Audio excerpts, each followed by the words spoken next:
Right, so if the lock was on, we'd press and hold that button to take the lock off, but the lock's off at the moment. So just show you how. I've put this back on now to the default setting, which is a target temperature of 55 degrees for the hot water cylinder.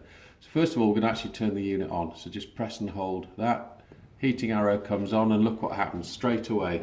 The pump starts running. The pump's going to run for 3 or 4 minutes before the compressor kicks in, and then the compressor will kick in which instant the unit will simply run until it hits the target temperature. And that's how you turn the unit on. You'll get the compressor going there, everything starts working. You normally get 2 or 3 degrees hotter here than it is there, and that's that heat coming out, going through your cylinder, dumping it into that, which raises the overall temperatures, which makes this hotter, which makes that hotter, which makes this hotter, makes that hotter. So what I'll do for the moment, I'll just turn it back off again because we don't need it running. So again, I've turned the heater off. So in a moment the pump will click off. If ever you turn the heater off, if both are running compressor and heater, first of all the compressor will switch off, then the pump will run and the pump will turn off. That's just the basic process.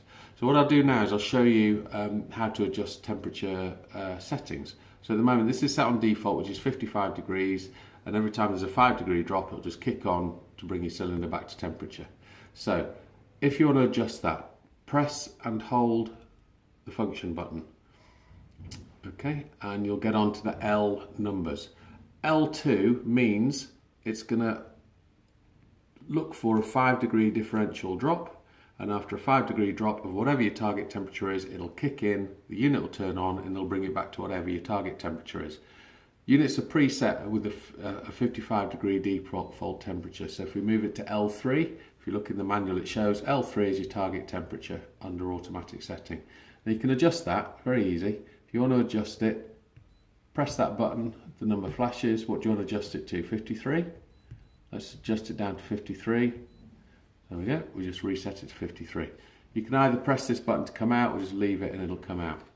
So what you've done there is you've just reset your temperature. Instead of the target temperature being 55, it's now 53, but we've left L2 at a 5-degree drop, which means that from 53, when it gets to 48, it'll switch on, come back up. That's the way you change your target temperature.